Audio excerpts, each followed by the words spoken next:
today he's going to present to us his plenary talk, which he gave in your informs the previous July. So please give a round of applause for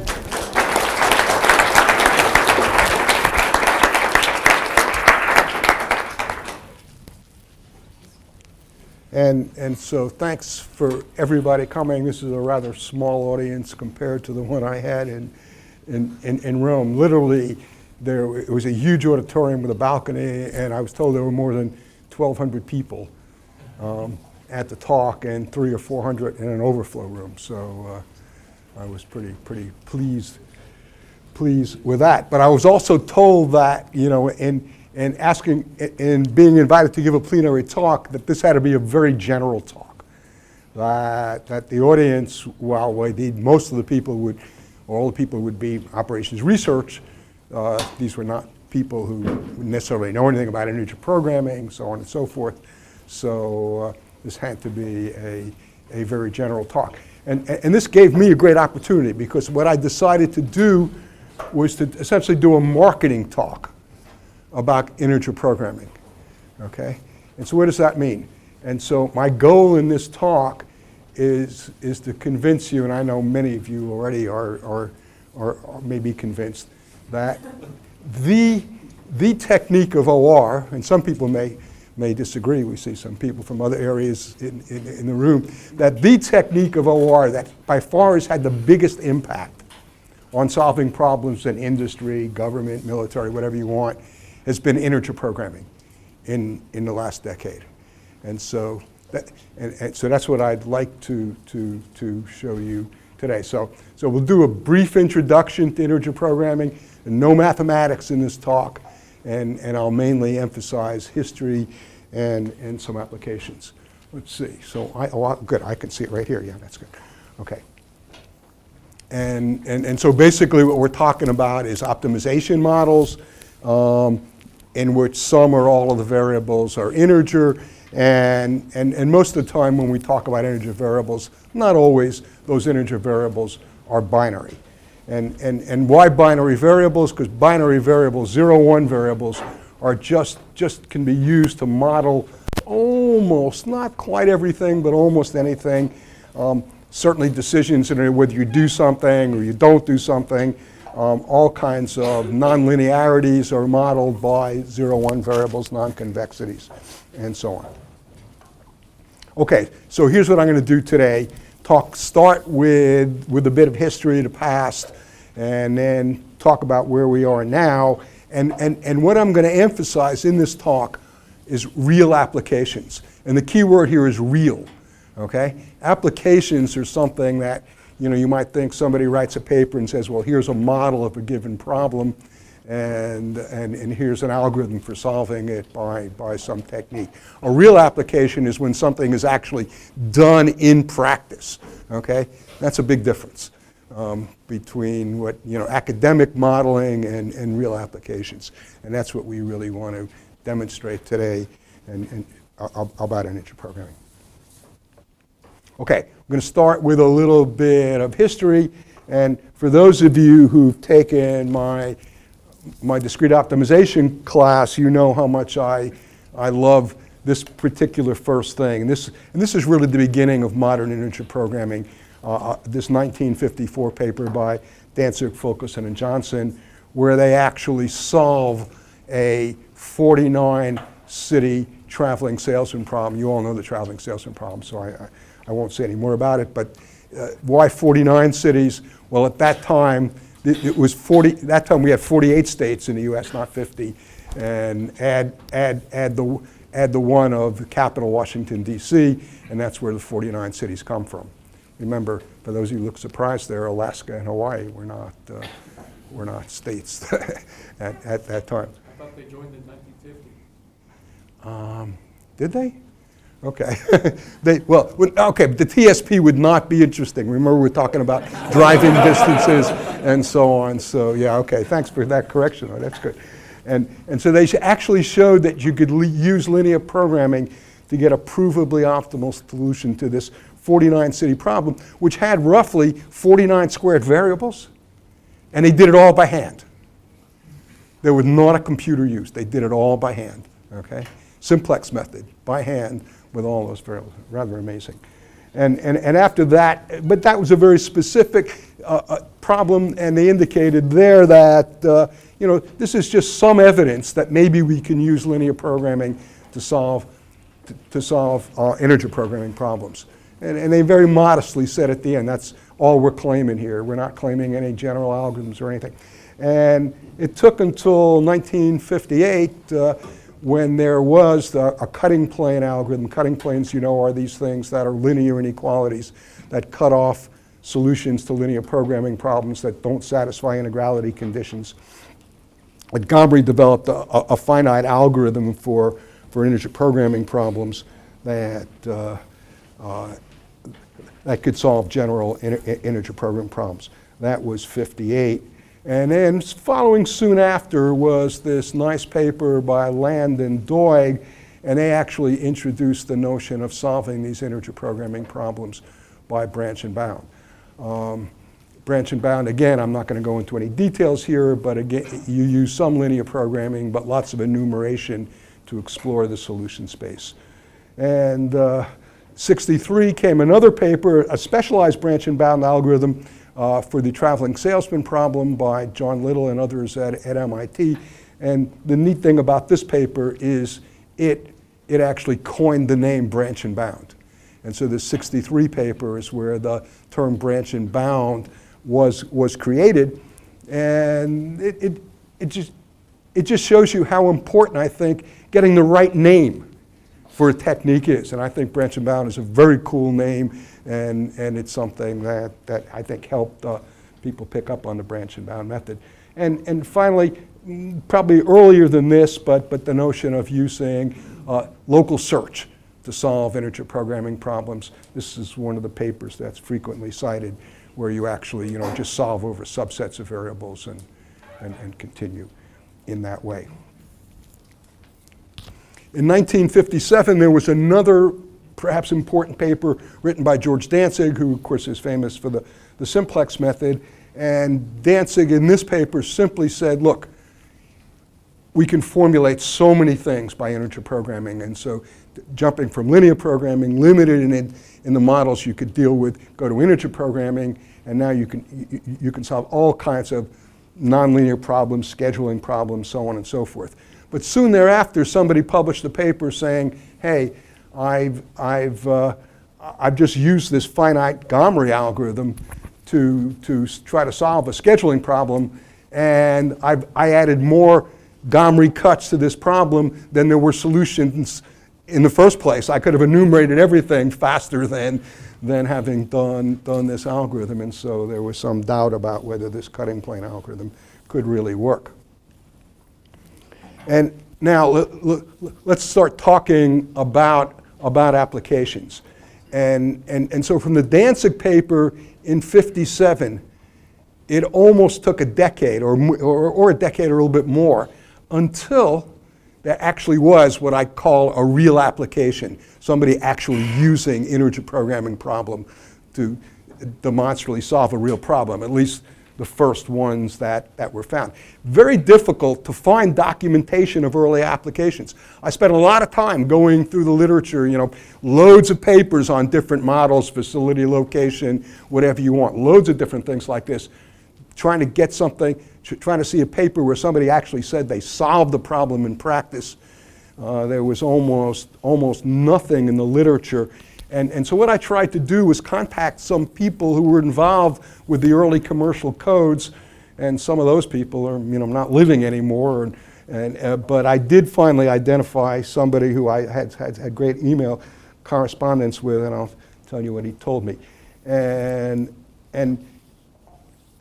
so the petrochemical industry was probably first in being the industry where people started actually exploring the use of integer programming. And it's interesting, if you go back to that 1960 Land and Doig paper, the branch and bound paper, I hadn't realized this till I went back and read the paper. They actually say in the first page of the paper that they were contacted by British Petroleum to solve a maritime inventory routing problem.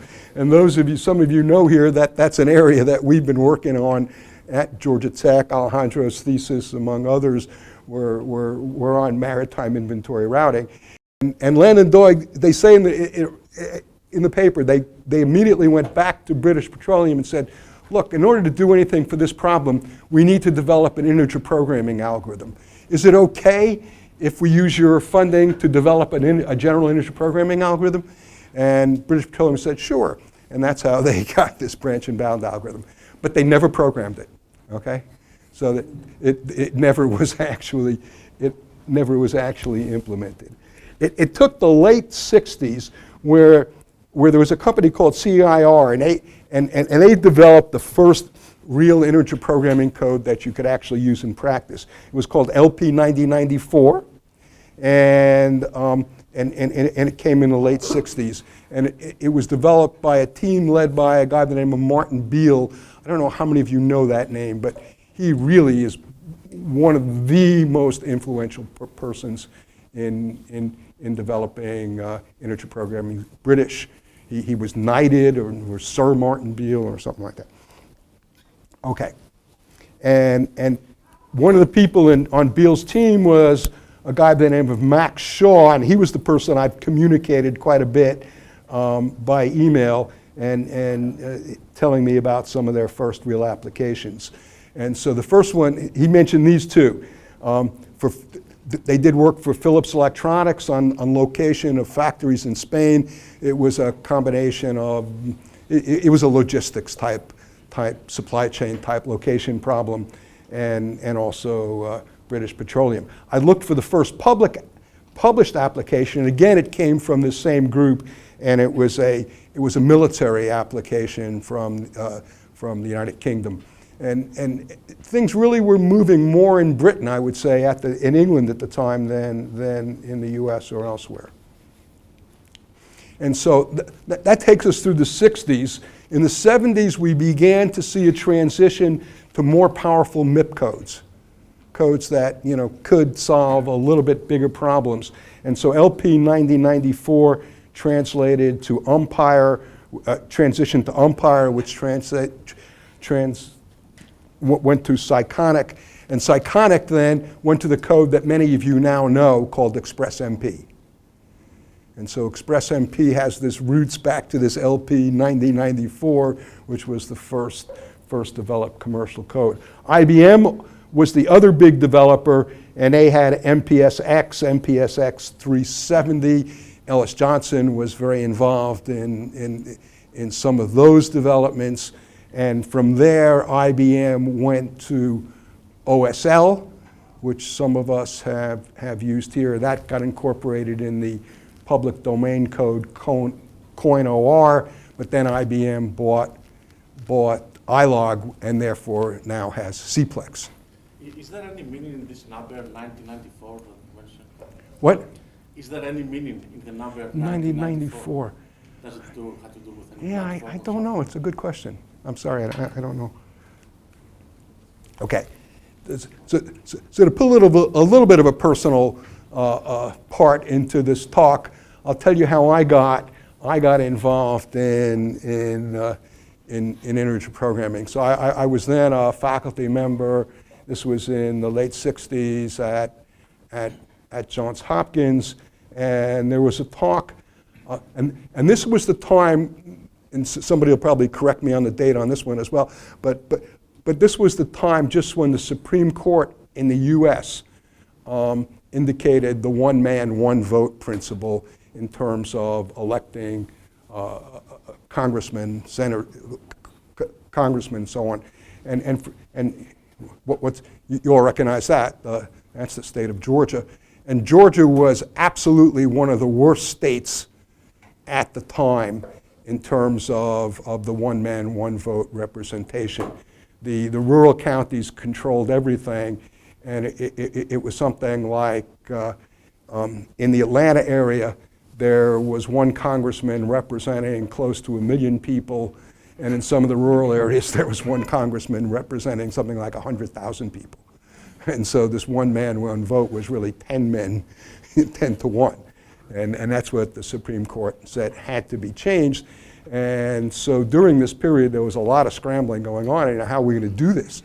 And of course, somebody gave a talk at Hopkins, and I said, hey, this could be a problem that we might be able to do something about with optimization, and particularly integer programming. And Bob Garfinkel was my student then, and we worked on this problem. And so what is the problem? You've got to come up with districts equal to the number of Congress people such that each district has roughly an equal population, and the district should satisfy other things like contiguity. You know, the district should be connected, compact, natural boundaries, and of course, once you start doing this and you start talking to politicians, the political considerations become significant as well. And so we did formulate this naturally as a set partitioning problem. Each potential district is a considered subset, which might have a cost depending upon how closely it met the criteria that you want to satisfy. And the notion was to find a set of districts such that each population unit, so the basic units are not individual people, but very small things called census tracts or population units that stay together. And we developed an implicit enumeration algorithm for solving this problem. It did not have linear programming. It was more like what constraint programming does today, doing a new partial enumeration, some branching, and then eliminating of solutions.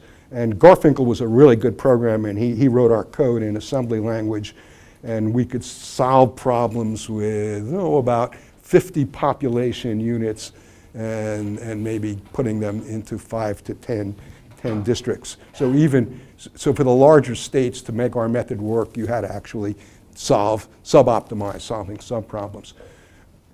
This is what's done now, and huge problems are solved by an algorithm called branch and price, which I'll mention a little bit more about later. And I think here's a result where not necessarily very, great technology always leads to good results.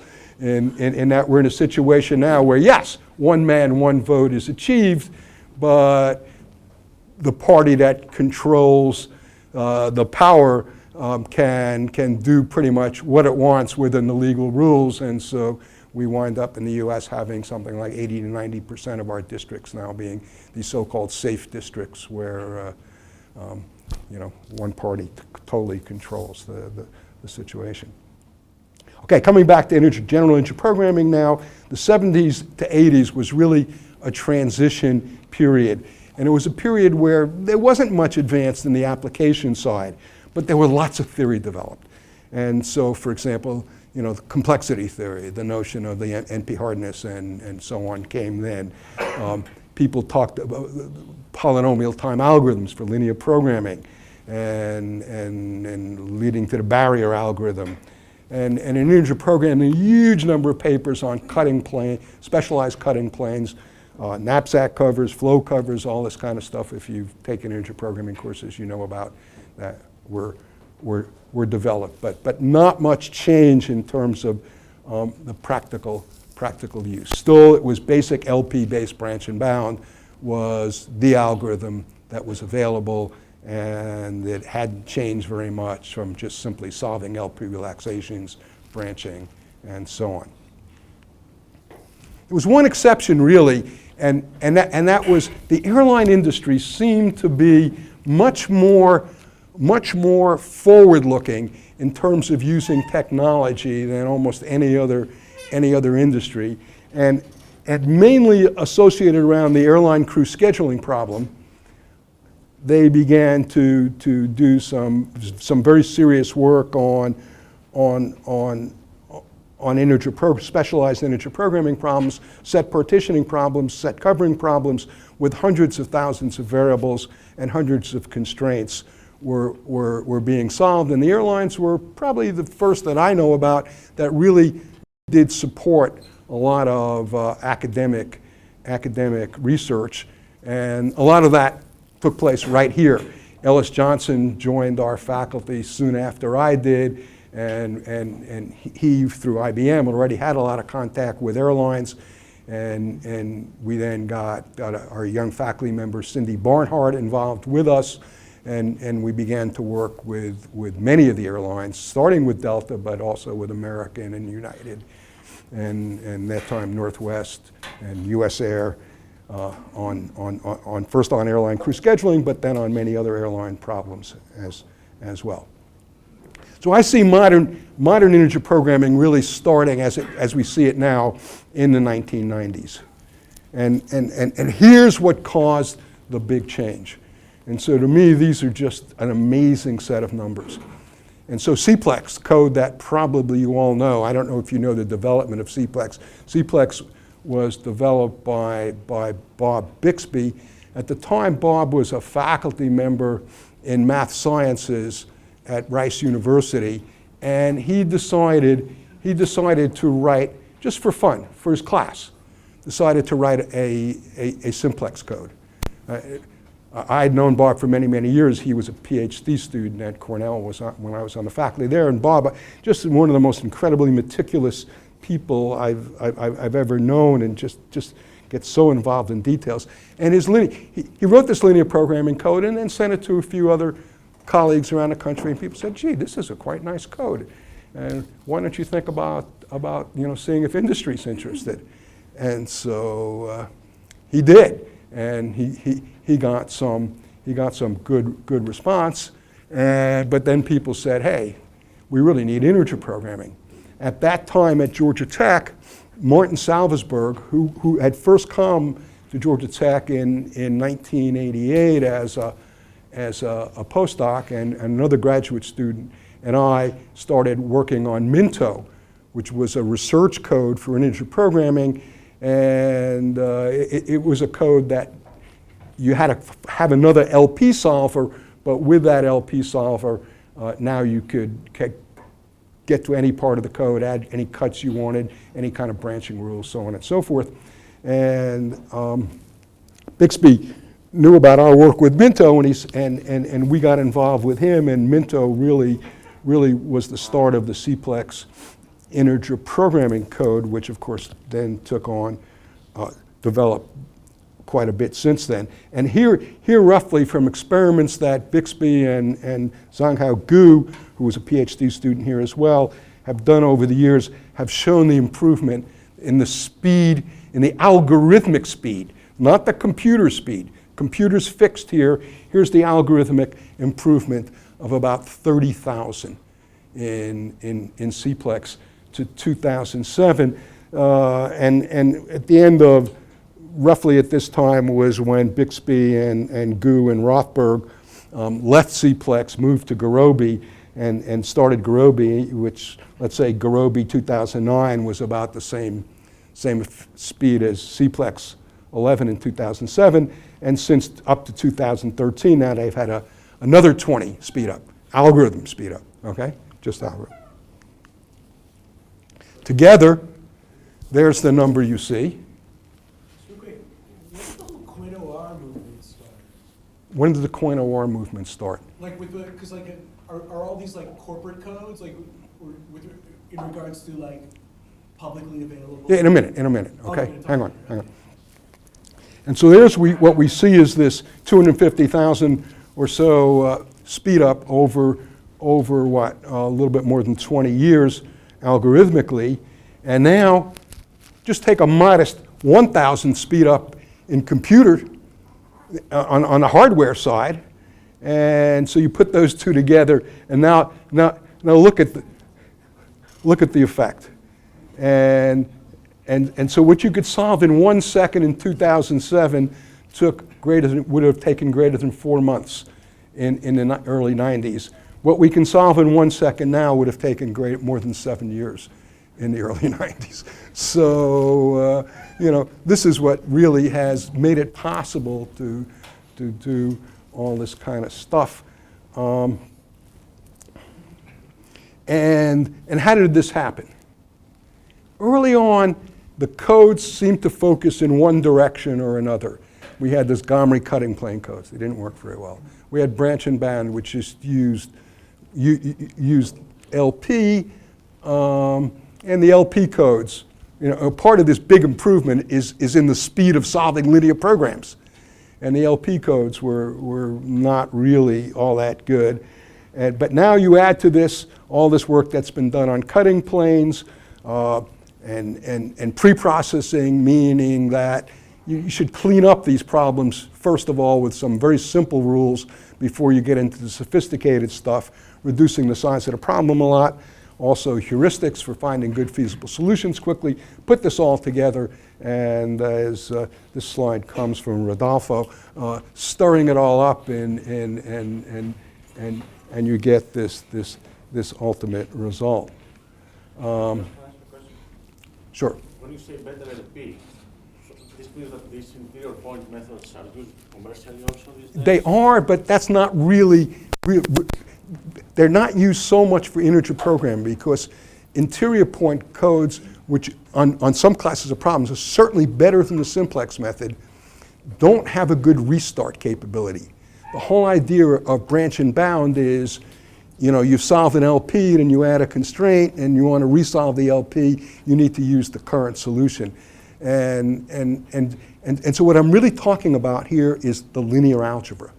Enormous improvements in the linear algebra, the numerical aspects of just essentially what it means solving linear equations, right?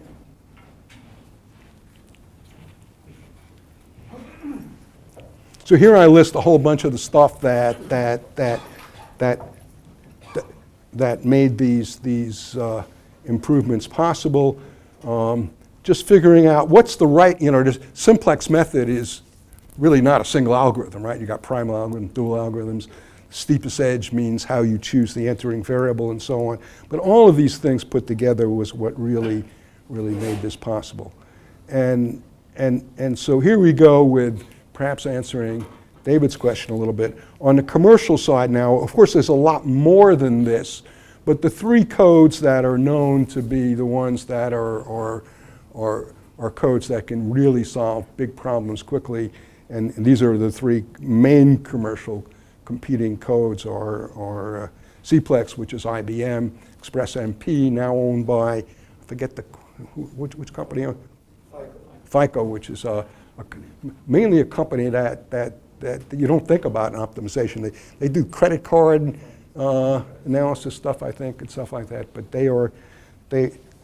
they bought Express from the British people who'd had it. The new code started up after Bixby and Gu and Rothberg left SEAPLEX. Garobi. On the non-commercial side, the skip code, which was developed by Tobias Achterberg, who now also works for SEAPLEX, but it probably is the code that's most advanced among the codes that are free. Pardon? Or is it not? Excuse me? Is skip even close to being competitive? Yes. The best commercial? Yes, yes. But Achterberg, in fact, gave a talk at some meeting recently showing what the differences are. And it's quite reasonable. It's certainly an excellent research code.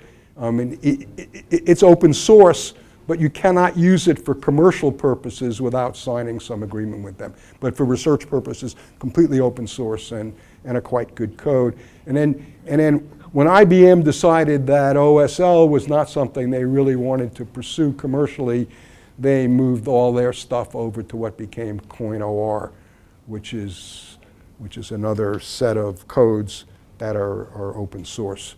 And we really started this open source stuff with Minto, and it's apparently still available, but I don't know if anybody uses it anymore.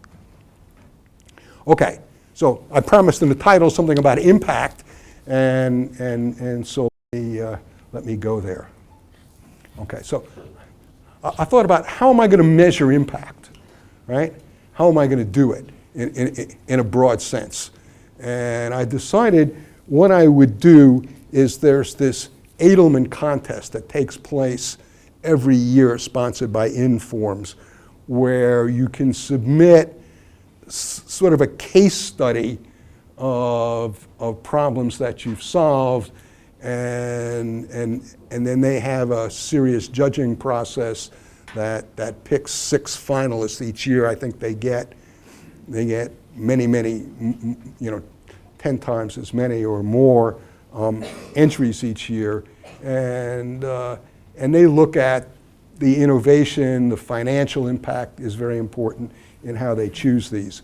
And so, together with Rodolfo, we went back to 2000, and we looked at all the 6 finalists in each of those years. So it's roughly, I think, 2012, so maybe 72 finalists took place in those years. And more than half of those finalists in describing their application actually used some form of discrete optimization. I think that's very impressive. That more than half of them actually use this. Okay, and so in the next few slides here, just to give you some idea of those, roughly 53% of how many there were. Here were the titles and the winners. We're not going to go through all of these, starting with the earlier ones. The ones in red were actually the winners. So they had 6 finalists each year, and then they pick a winner. And so the ones in reds were winners. And if you look at the early ones, you can see the airline stuff really being very, very significant. Not exclusive, but very significant. And again, you see a lot of supply chain, a lot of things related to transportation. But it starts to move away. It starts to move away from this. Let me point out here, this one was a winner, Operations Research Advances Cancer Therapeutics, and that was work done partly here by Eva Lee. I'll actually comment on this further on, but she was part of a group that actually won. If you see here, you don't see names of people, you see companies, because the way this prize works is the submission is not by a company saying, here's what, whether they did it themselves or not is not relevant, but here's our application and here are the improvements we got.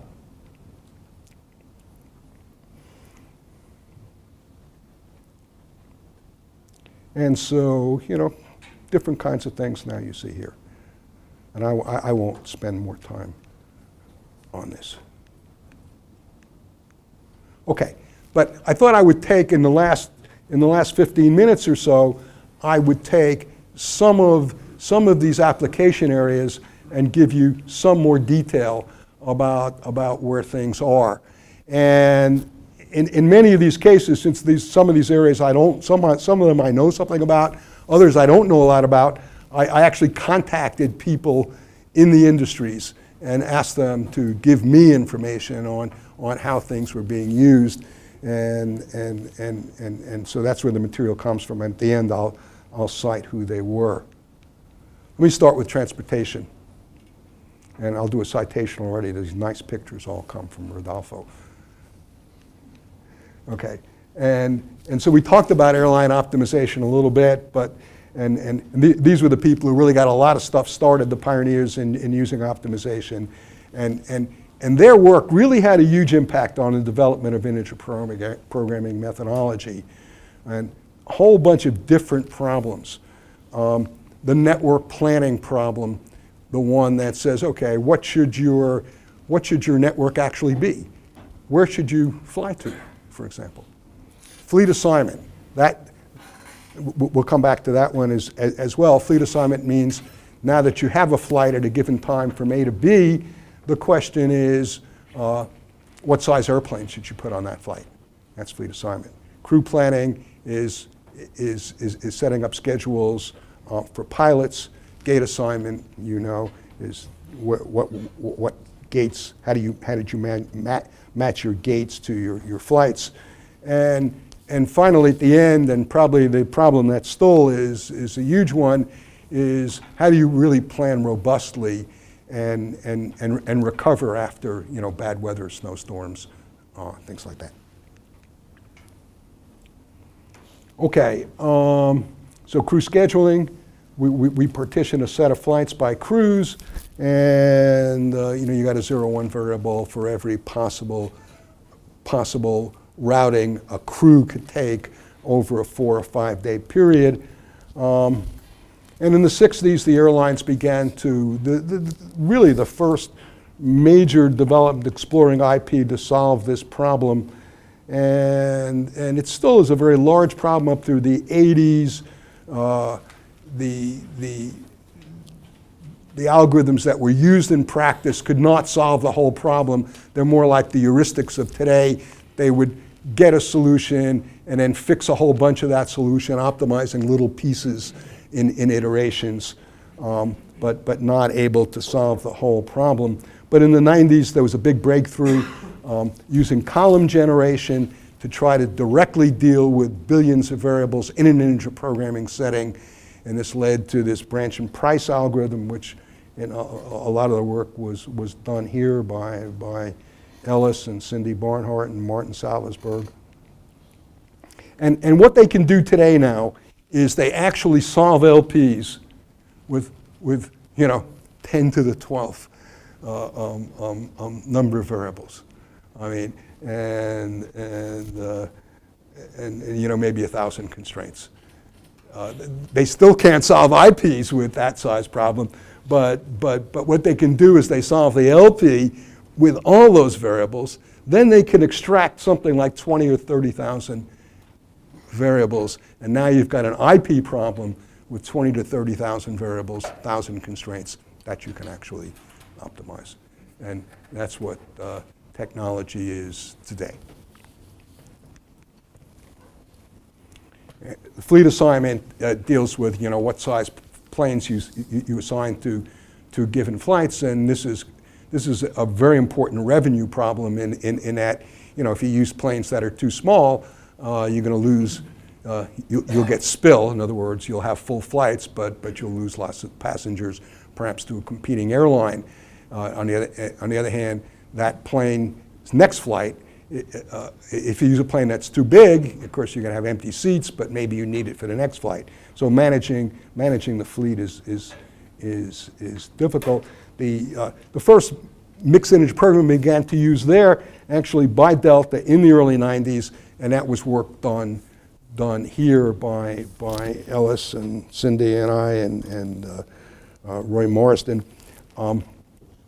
And we could still only solve daily models. We couldn't expand it to a whole week. But now they are able to solve weekly models with 5,000 to 6,000 daily flights. In other words, 35,000 flights, and you have a constraint for each one of them managed in today's models. They still have challenges, and so for example, the older models just use the individual flights. What is the demand for this flight? And then you map the airplane size onto the flight. But the reality is people don't book individual flight legs. They book itineraries. I want to go from A to C, and I may need B as an intermediary stop. And so what you really got to do is do this fleet assignment based upon itineraries, and there's still lots of challenges there.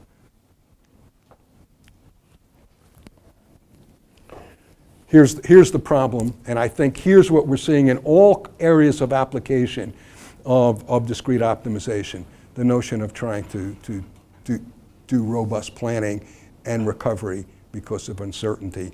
And of course, anybody who flies knows that this is a big problem in the airline industry, and still implementation here is just really started, although there has been a lot of academic work over the last many years.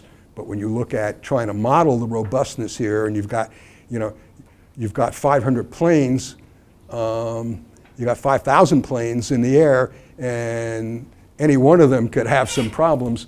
Think of all if you try to put a probability distribution on all possible outcomes, you can't possibly deal with that. Okay, supply chain. Again, I thought here what I do is just mention an area that we've been working on at Tech, Martin Salzberg and I, and more recently Joel Sokol and other projects. It's sponsored by ExxonMobil, and this is maritime inventory routing.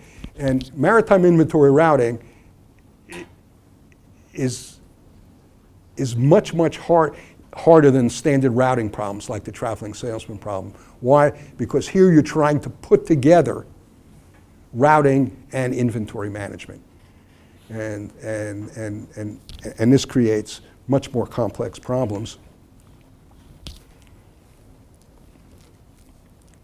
And so the oil and gas is a huge part of this, but these large ships are used, agriculturally for agricultural products like wheat and so on, and quite a few different kinds of ships. And here you see an interesting slide that shows you how important this industry is. And so look at maritime, and this is the modal split by tons of product. And as you see here, it's almost all maritime. There's of course some overland, and there's an airborne in here. You can't see it. Okay, I mean when you get to the metric tons, it's just not there. And what's the reason? Let's look at the cost per ton mile. Okay, and you see why with globalization and so many products going all around the world, the impact of maritime transportation. These are the size of models that, for example, a company like ExxonMobil would like us to solve as mixed integer programs. 500,000 constraints, 2 million variables. They do all their planning by contracts, and all these are yearly contracts, and these contracts deal with periods or days. And so what makes these models so hard is that you essentially repeat over 365 days an individual daily problem, and you've got to optimize. You really need to look at the whole problem. And deliveries are complicated. You don't necessarily go to a place and deliver all of your product. The product maybe you deliver some here and then maybe to another place, and so these models are very complicated. The kinds of problems that are solved now and for a large oil company, again, deal with 365 periods, maybe just 5 ports and 15 ships. But even for these problems, they cannot get close to proving optimality. And these are very small compared to the real problems they'd like to solve. Here's an area I don't know much about. I know other people like Andy, I think Andy's here, and others have worked on. But I think this is the area in which the biggest possible impact can be made because of the size of the problem. And this is in energy management. And so the unit commitment problem, solving the economic dispatch of power, this is the world gross production in 2009 of terawatt hours, whatever they are. But the point is here that the total cost is something like $2,000 billion per year. And so if you can get a 1% savings here, you're looking at $20 billion. And so this is why this optimization problem, I think, has the potential biggest impact of all, and still not yet really dealt with. And so the US system is operated by something like 10 regional organizations, and they coordinate, control, and monitor transmission by setting prices at nodes. And the important thing about electricity management, makes it different than any other kind of product management, is you can't store it. You produce it and you use it. You can't store energy, unlike almost anything else we deal with. And so it's got to be managed very carefully. And it's done by auctions. And so there's a real-time auction for efficient dispatch, but then you've got to plan what you're going to produce, and so this is just a day-ahead model. And these are the sizes of these problems. And before roughly 2000, you couldn't use integer programming to solve these problems. But now, in a practical way, integer programming is used directly to solve these problems. Heuristically, I'm sure, but it's been, a recent report by U.S. Energy Department indicates that that MIP here has created a savings of $500 million annually in the U.S. and with much greater savings possible. How am I doing? Running out of time here. What's going on? Okay.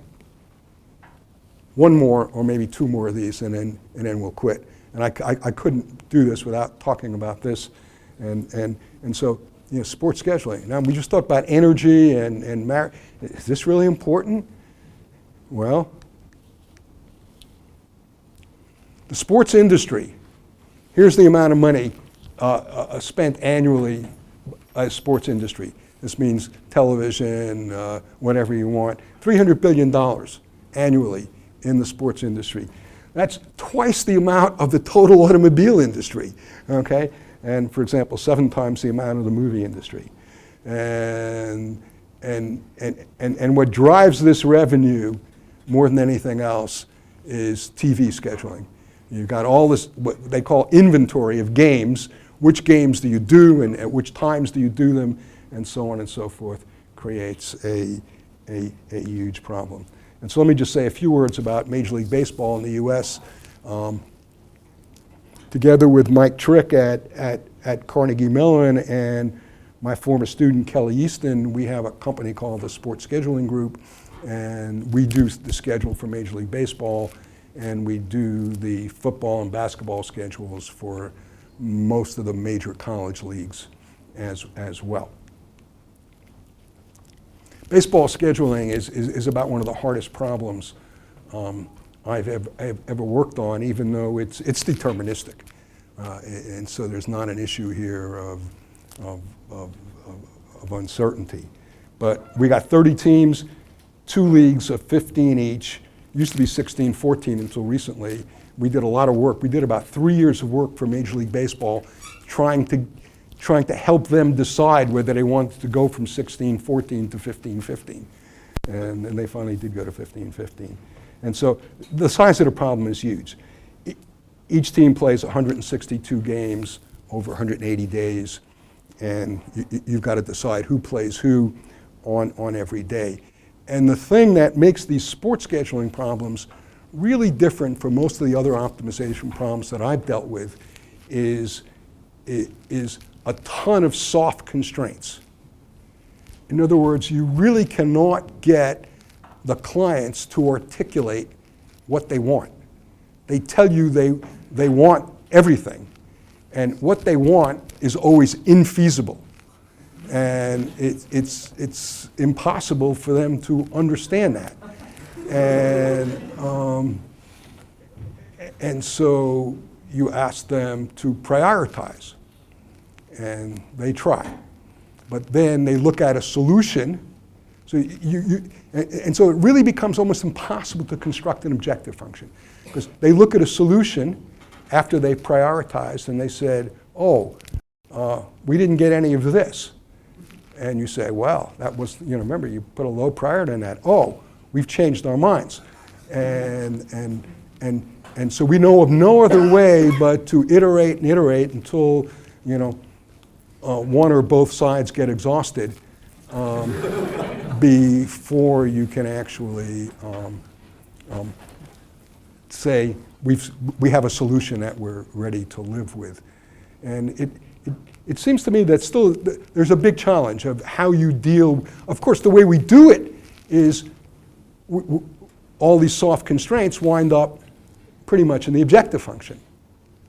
And that's done with weights, and then we're constantly adjusting the weights as we get reactions to solutions. So the whole process winds up taking us about 3 to 6 months, depending upon, and this is running, just laptops, maybe about 8 of them pretty much steadily for that period of time for the baseball schedule. So here are some of the issues. Balancing home and away games, things as easy But the thing that really drives it is the television schedule, and which makes things so complicated. It's a feasibility problem. It's over-constrained, as I said.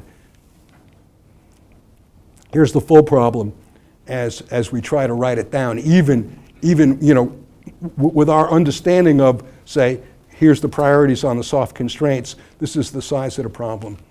It has roughly 100,000 binary variables, 200,000 constraints. And so the only way that we know to solve it now, the way we do it now, we sub-optimize. We break it into time periods.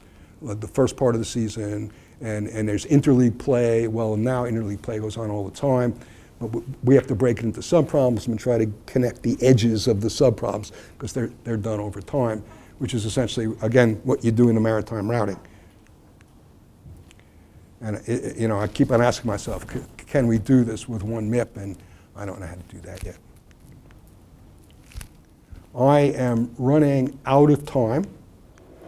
I wanted to say something, perhaps we can get Eva Lee sometime to give a talk because she knows much more than I do about this nice MIP way of solving problems in radiation oncology and the seed using seeds. But I think I'm running out of time. I had this topic and a little bit about the use of integer programming in the finance industry, but I'll skip those and now and be glad to take some questions. I want to go back to the drivers of this growth of integer programming and its capabilities. You had that slide with where we talked earlier. With the numbers? No, we talked about linear programming, for instance, as well, okay. now, one concept that I think might be important going forward is parallelization, massive parallelization. Is it true or not? Yeah, and you have now cloud computing, you have multi-core computer architectures. I should have put up my closing slides, by the way. I asked Zhanghao Gu of Garobi, I said, in the last year, is there a new area that we haven't covered so far in which you're actually getting, commercial applications? And he said social networks. So maybe that's not surprising. But I didn't think of that so much in terms of integer programming. But of course, when you think of some of these problems of privacy and so on, you can see where integer programming would come in. The future, dealing with uncertainty, the large models, solving them faster. What possibilities do we have? Parallel is one possibility, and so Shabir and I have actually had a project with ExxonMobil over the last 2 years in seeing what we could do with parallel. Of course, the parallel is now used already, but it's small parallel. So I was fascinated by the redistricting. Pardon? The redistricting stuff. Yeah. So last year, Alan Freeze suggested what I thought was a very interesting idea. But maybe we're being unrealistic. So given that we can model this however way, do you think it's possible to generate all possible solutions, either deterministically or using some stochastic update and present them? So just to compare with how the gerrymandering works, the computerized gerrymandering is 2 bytes to see how powerful it might be.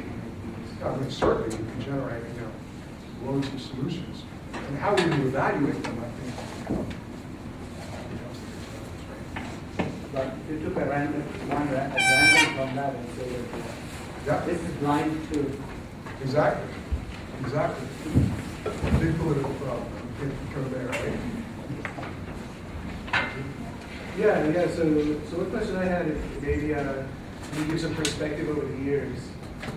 So sort of the short stories. I was in the airport. I picked up whatever Harvard Business Review or something. On the front page, analytics, and I went to the article. But it was a lot of talk about decision trees, optimal decision making, I don't think I saw the words integer program, and I wondered if you could comment on, over time, how integer programming has explained its impact to the broader world, not just, because I mean, when you gave the example of impact, it was the Edelman stuff, which we all know, but it's not clear Joe America on the street knows what the Edelman Prize is. Yeah. So yeah, I'm just throwing it out there as like an open-ended kind of question.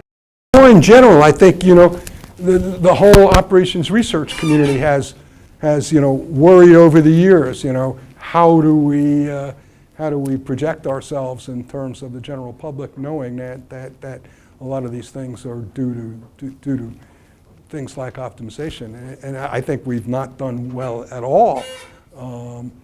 But I think this analytics thing is starting to have some impact, and is likely to have some impact. But the question is who you reach. And we typically have said, oh, our stuff is really complicated stuff, not easy to explain, and we don't do very well. An example of that is, one code I didn't list here on this list of either open source codes or the commercial codes was, now I've forgotten the name of it, the Linus Schrage, what? Lindo. That's what Yeah. comes with the book. There's a book that comes. It's more than that. And so, when they started, their codes have never been very good from a technical sense, but they were giving out their stuff free to MBA courses, going back 30 years ago.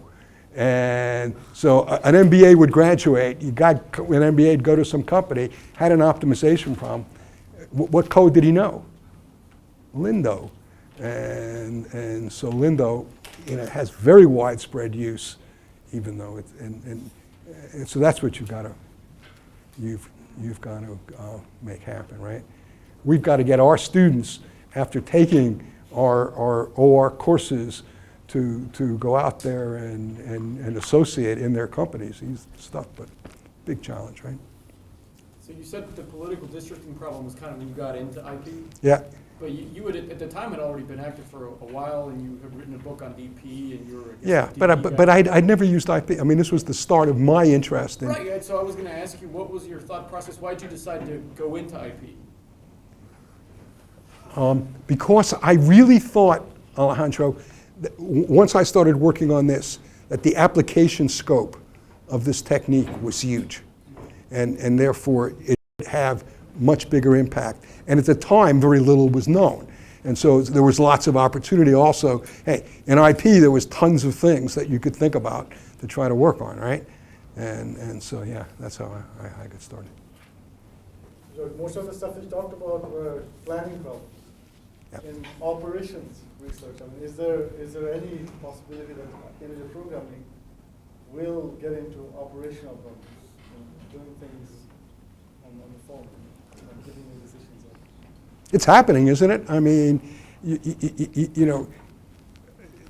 airline recovery is now being done, starting to be done in this way, and I think we're starting now to achieve the speeds where we are